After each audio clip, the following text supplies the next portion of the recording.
Hey everyone, I'm your host Eric. Today, we're diving into a really simple but powerful idea from Mel Robbins. It's all about changing your relationship with the one person you're always with, yourself. And we're going to start with a question for you.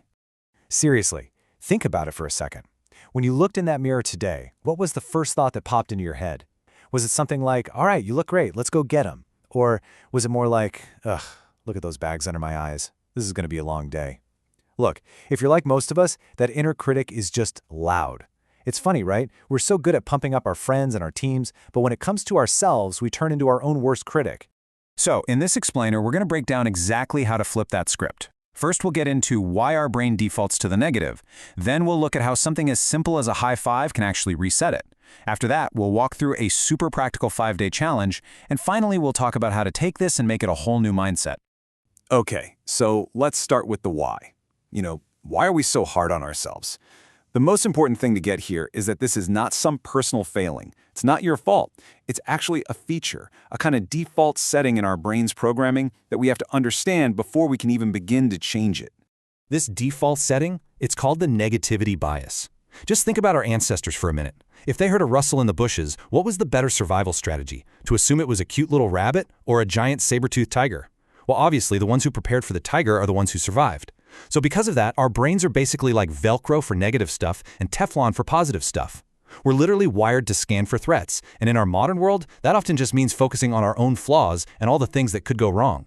And then you've got another system layered right on top of that, the reticular activating system, or the RAS. The best way to think about the RAS is like your brain's own personal search engine. It sifts through millions of bits of information every single second and only shows you what you've told it is important. It's the reason why, when you decide you want to buy a red car, you suddenly start seeing red cars absolutely everywhere. They were always there, of course. Your RAS just started flagging them for you. And this is exactly where the trouble starts. You take that negativity bias, you combine it with the RAS, and you get this incredibly powerful self-reinforcing negative loop. It all starts with one negative thought, maybe something like, I'm a failure. Your RAS hears that and takes it as an order.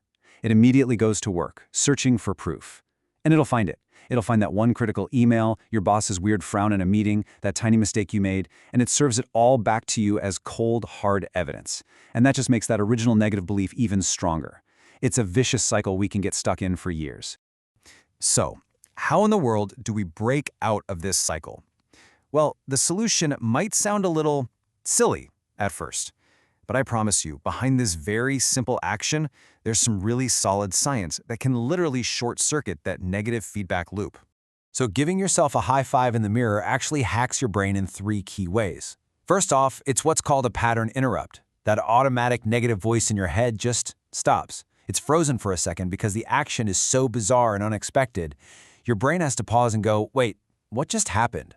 Second, it uses something called embodied cognition. The physical act of a high five is universally linked with celebration, with support, with encouragement.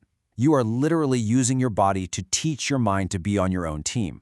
And third, it gives your RAS a brand new search query, a new instruction. It's now told, go find evidence that I'm worth celebrating.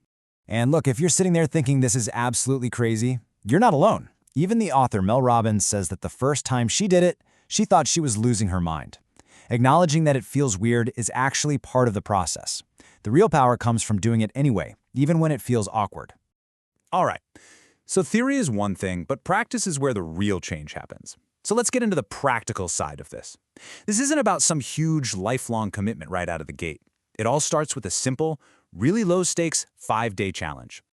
The instructions here could not be simpler. Step 1, find a mirror. Your bathroom mirror is perfect. Step 2, link this new habit to something you already do every morning, like brushing your teeth. That's the secret sauce for making it stick. Step 3, the action itself. Just look yourself straight in the eyes, raise your hand, and give your reflection a good, solid high five. And step 4, this is the most important part, the mindset. Do not wait until you feel like doing it. You have to do the action first. The feeling will follow the action, not the other way around. Just do it. Now, it's really important to know what to expect on this little journey. Day 1 is probably going to feel super awkward. You might even laugh at yourself because it feels so weird. That's totally normal. Just push through it. But then, by around day 3, something's going to shift. The resistance starts to melt away. You might even catch yourself cracking a little smile. And by day 5, you'll probably feel a small spark, this subtle feeling of calm or acceptance, a sense that you've got an ally looking back at you in the mirror. Okay, so once you've got this simple morning ritual down, that's when the real magic starts to happen. See, the goal isn't just to do this physical thing for 5 seconds a day. It's to take the feeling behind that high five and start applying that mindset to every single area of your life. First, you can high-five your past. We've all got regrets, right? Decisions we made that we wish we could do over. Well, instead of beating yourself up about them, start treating your past self like you'd treat a good friend who messed up. You'd give them compassion, you'd forgive them.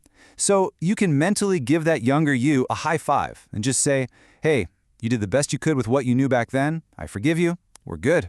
Next, you high-five your dreams. As ambitious people, we tend to put off celebrating until we hit that one big goal at the end. This mindset teaches you to celebrate the effort, celebrate the journey. Did you finally make that tough sales call you were dreading? High five. Did you finish the first messy draft of that huge proposal? High five. When you celebrate the small wins, you build momentum, and that makes the whole journey so much more sustainable and honestly a lot more fun. And finally, this whole thing just expands outward. When you're not constantly questioning your own self-worth, you stop seeing other people's wins as a threat to your own. You can genuinely, truly celebrate a colleague getting a promotion or a friend's new venture taking off because you're secure in your own journey. You shift from a place of competition and scarcity to a mindset of abundance and real support. And that's really the ultimate takeaway here. It's this powerful idea that when you fundamentally change your relationship with yourself, when you become your own biggest cheerleader, you completely change how you show up in the world. And in turn, the world starts responding to you in a whole new way. So let's just quickly recap everything. We learned that our brains come pre-wired with a negativity bias that traps us in a cycle of self-criticism. The high five habit is a simple but profound brain hack that uses a pattern interrupt and embodied cognition to just shatter that cycle. The best way to start is with that super simple 5-day challenge. And remember, action first, feelings later. And from there, you can expand this powerful mindset to transform your relationship with your past, your future, and everyone else around you. I really hope this gave you something to think about.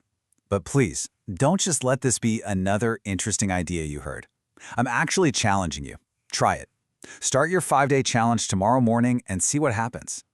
If you found this explainer valuable, please hit that like button, subscribe, and share it so other people can find it too. And if there's a book or big idea you want us to cover next, definitely let us know in the comments below. Thanks so much for your time. I'm Eric, and I'll see you in the next one.